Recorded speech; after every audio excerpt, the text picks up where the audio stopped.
Greetings, my fellow Gaming for Good compatriots. Due to your generous donations, I will be talking about one blue-tinged speed rodent in a very distinguished manner. All the while, I will be wearing this. These are 10 of the worst, most despicable levels Sonic and his furry friends have ever traversed. At the number 10 spot, we have Imperial Tower. This is from the 2017 mess, simply known as Sonic Forces. Sonic Forces is my least favorite game of all time. For the time it was released, and with expectations of Sonic games before it, it is blatantly lazy. Saying it falls short is undeserved, because falling takes too much effort for Sonic Forces. It controls worse than anything I have ever played, the story is a poorly thought out mess, and the levels are barely over a minute long in most cases. Now at its very highest, some levels do reach the caliber of a B-list Generations level, but Imperial Tower is not one of the best. Design-wise, it is a linear collection of straight lines with gaps in them. Sometimes you go up, sometimes you go left instead of right. Ooh. That said, most times you end up falling down the holes in the lines. This is due to a toxic combination of the avatar's slippery and heavy controls, the small size of the player relative to the camera, and a background so busy you lose your character. Now, as a connoisseur, I do know that Sonic games can be busy and hard to see, especially for a new player, and especially on the handheld games. This, however, is a whole nother league. However, depending on the weapon you choose, you can fly over the annoyance with no effort. The wisps allow you to do so. This causes the level to crumble below you, making the experience now far too easy and boring. There is a laser that chases you during the second half of the level, but it's slower than molasses, so it won't ever cause an issue. Imperial Tower represents all the issues of Sonic Forces, concentrated into this 90-second slop that only ranks above the rest due to it at least being shorter than a squatting Danny DeVito. At the 9th spot, we have Mad Space from Sonic Adventure 2. We move on to the Dreamcast classic that is inferior to its predecessor and was never good to begin with. Mad Space is a treasure hunting level. This is where you play as Knuckles, and in this case Rouge the Bat, as you glide, climb, and dig to find Master Emerald shards. This playstyle is returning from Sonic Adventure 1, but it is inferior in almost every way. You can only track one emerald piece at a time instead of all of them, and the levels are massive, with a camera that does not account for the increased size and verticality. This drags each level out to well over 7 minutes. Mad Space makes this even worse. The level has you glide around multiple small planets with their own center of gravity, which in turn adjusts the player's controls. Think Super Mario Galaxy. Unlike that masterpiece, the planets screw with your controls more than my wife screws with her boyfriend. These planets will move you to places you do not want to be, and make you inescapably freak out in particular parts. It is, as the scholars say, frustrating as hell. Another unique issue is that the hint boxes that the player can use to help locate the shards are written backwards. All of this, combined with the innate issues with the treasure hunting stages, cause this level to take forever to end. Easily the most annoying level in Sonic Adventure 2, and the second most annoying Sonic level of all time, second only to, well, number 8, Central City, Shadow the Hedgehog. As a marketing tagline, Central City sounds great. An open level a la Mario Odyssey where you are free to complete the objective however you want, as you control this character with a unique moveset that mixes platforming and combat. The problem is that Central City is closer in visuals and design to a free city map some chancellor brought up the Unity asset store rather than, say, New Donk City. The flatly designed level feels directionless as there are no memorable landmarks. This is with exception to a toxic river that you need a slow vehicle to traverse if you don't want to get damaged constantly. The samey grey war-torn city streets that you run through make the level ugly and hard to navigate as you confuse one broken road filled with aliens with another. The aspect that puts this level so low down on the pantheon of all the Sonic levels are the missions. In Shadow the Hedgehog, each level has different missions you can choose to accept that will send you down a different path with different levels during a playthrough. This can range from getting to the gold ring, collecting 5 important discs, or defeating a number of enemies. Normally, there is a path of least resistance. In Lost Impact, for example, you could spend 30 to 40 minutes finding and shooting artificial chaoses, or spend 7 minutes lazily speeding through turret sections and samey corridors. Central City does not have this luxury. One mission requires you to fight through waves of enemies to activate 5 big bombs, and the other requires you to suck up smaller bombs that are deviously hidden and blend in with the identical terrain.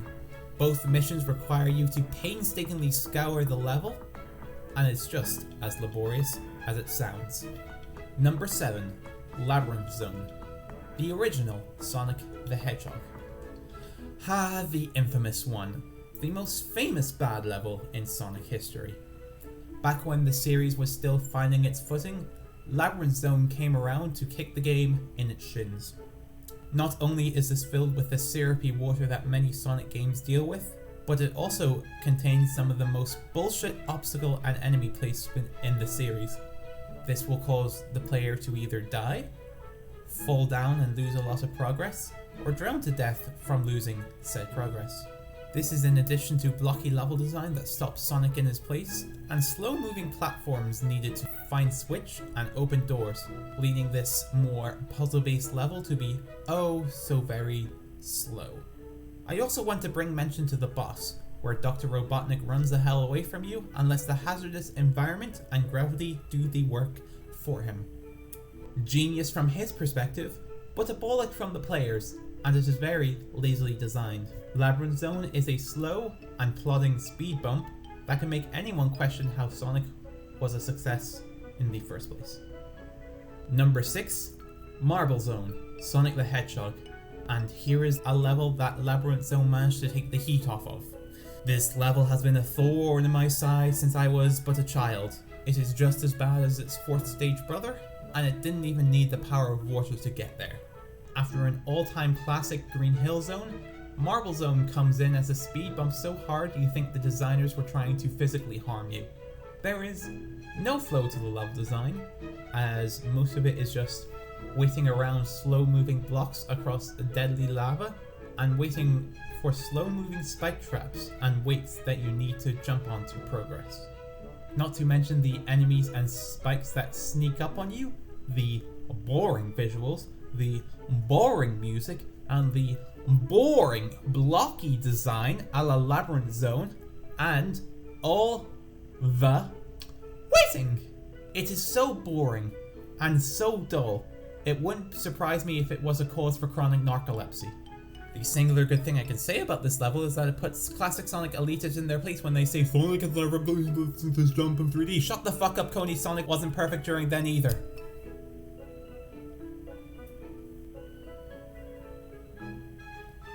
And they say Sonic's fans are deranged. Where do they get that idea? Number 5. The Last Way. Again from Shadow the Hedgehog. This is the final level of Shadow the Hedgehog. You'd expect this to be the culmination of all that the player has learned. A higher difficulty, new challenges to test the player's skills, an explosive set of set pieces, and an attempt to end the game on a high note is what you'd expect from this. Nope! Instead is a level that is completely indistinct from 2 previous levels, Black Comet and Final Haunt. Not only does this share the same location, enemies, and drab combinations of visuals comprised of purple, black, and glowy bits that both Black Comet and Final Haunt have, but it even lifts level designs verbatim from those levels. And those sections weren't even good or memorable in the first place. Yes, I would love to take iconic set pieces such as straight line with bridges over it, semicircle with layers of platforms and not much else, and my favourite, straight line in a tunnel. The Last Wave plagiarizes so much, you'd think it was made by Philip Mewson. There is nothing interesting about this level otherwise. It is a straight shot that can only muster the will to occasionally spawn a platform once in a blue moon that occasionally makes you grind enemies to move on with chaos control. As a reminder, this limp squirt of a stage can only be accessed in the last story mode, which is unlocked after playing the game 10 times. This is the first time I've been genuinely disgusted by a level, so much so that I bumped it to the top of the bottom 5, saved by the fact it doesn't take a million years to beat, and all you have to do is get to the end. Putrid. Number 4, Snowball Waltz 3DS from Sonic Lost World 3DS. In many ways, the handheld version of Lost World is better than its console counterpart. This is not one of those times. Snowball Waltz 3DS attempts to be a non-linear and explorative level. Not a terrible idea, especially for the slower pace the game takes, but in its quest to become non-linear, the tight and focused design of other Sonic levels is replaced with sprawling flat terrain and characterless floating platforms in the sky. The game's camera, which is not controlled by the player, causes objects and platforms to be obscured in important moments. The objective, which is to build snowballs to place on switches and fill holes, which drags the level's time to oblivion. Finally, a sentient snowball that tries to Pepe Le Pew you throughout the entire stage, which causes you to get hit, lose the snowball you spent minutes making, and forcing the player to restart the process all over again.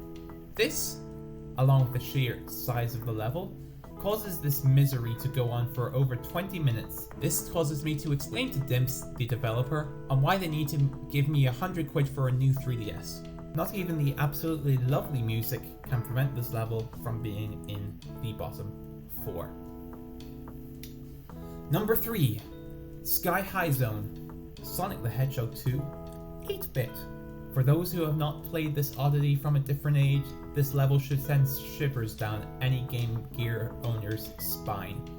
Act 1 consists of 2 things, a few turquoise hills that require basic zigzagging to survive, and a hang glider. This hang glider is the worst controlling vehicle in any video game I have ever played. It is needed to complete the act, unless falling into an all-encompassing bottomless pit is what you like to do during the weekends. And that's all of Act 1. It can take under 30 seconds if you know what you're doing, or several lifetimes if the hang glider doesn't feel like listening to you today. Act 2, on the other hand, oh boy. Again, it only contains a single gimmick: clouds. Some you can walk on, some you can bounce on, and some that will cause you to fall straight through. The problem is, not to sound racist, they all look the fucking same. So often you'll fall to your death, or more frustratingly, miss the Chaos Emerald. Chaos Emeralds are needed to get to the last level and save your buddy Tails. If you don't save your buddy Tails, he will die. Imagine, if you will, leaning over your buddy, crying your eyes out, exclaiming you couldn't save him because you missed cloud number 4347 because you thought it was the bouncy cloud. Number 2, the entirety of Sonic fucking Blast. A 5-for-1 special, as the bourgeoisie marketing pigs at the big Tesco's may say. I challenge anyone to find a game more pathetic than Sonic Blast on the Game Gear. Not only are the visuals putrid and lifeless, but the level designs look like they were farted out in an afternoon by an untalented game design student. This is best exemplified through the game's water level, Blue Marine. Even at the best of times, Sonic controls like a geriatric patient in water. This is combined with Blue Marine's confusing vertical level design, and pipes that will send you anywhere and everywhere, often away from the goal. Oh, and if you stay in water too long, you are as dead as a needle mouse. Like the game it is based on, this level is slow, ugly, and plays so poorly. Another brain-melting maze contained in Sonic Blast is Silver Castle. Silver Castle replaced the molasses posing as water from Blue Marine with teleporters that take you many ways, padding out the famished level. There is a moving spike wall that chases the player in certain sections, and it's the only time the game makes any attempt to do anything. But the awful, flow-preventing, bare-bones level design drags it down to a point where I am bewildered to the conditions that led to a level so awful. Major crunch, poor hardware, not giving a toss. I think it's that one. Amateurish, characterless, and very annoying. Yellow Desert is no longer a maze like Blue Marine and Silver Castle. Unluckily, it, along with the other two Sonic Blast levels, are easy and mindless straight shots to the finish line, requiring only the occasional press of the jump button and the singular alternative path for the special stage. This problem isn't unique to Sonic Blast by any means, but other levels at least mask it with a fast pace, memorable set pieces, energetic music, and a slightly different camera angle at some point. Anything to trick the player. Sonic Blast has no tricks. It is too debilitated to have tricks, or a personality. Sonic Blast only has apathy. Apathy to the poor souls who spent their time expecting entertainment. Oh, by the way, Yellow Desert also has these holes in that too that bounce you around other holes. If you pick the wrong one, you have to go back to the right one in order to progress. It's annoying. Green Hill is much like Yellow Desert minus the holes, and Red Mountain is much like Green Hill minus the Green Hill. The worst Sonic level of all time is Lost Impact from Shadow the Hedgehog. The best way to describe what makes a good Sonic level is by showing you what Lost Impact does not do. Good Sonic levels are devised of a core path divided up by distinct sections that offer new challenges to the player, be they a speed section, a slower platforming challenge, a faster platforming challenge, a new obstacle, an extravagant set piece, etc. Great levels then have multiple pathways and shortcuts players can use to optimize their times and to encourage the player to, well, go fast. Lost Impact does not do this. What you get instead is a critical path that contains no platforming, broken up by slow, arduous turret sections. This is the shooty bang bang Sonic game, after all. There is room to explore in the level, but exploration contains boring, boxy, labyrinthian rooms that all look the same, and the slowest moving elevators created by a living, breathing organism. This is added to the fact that all the rooms look the damn same, covered by murky green and grey wallpaper, along with neon green lights. The cherry on top of all of this is the level's crushing length.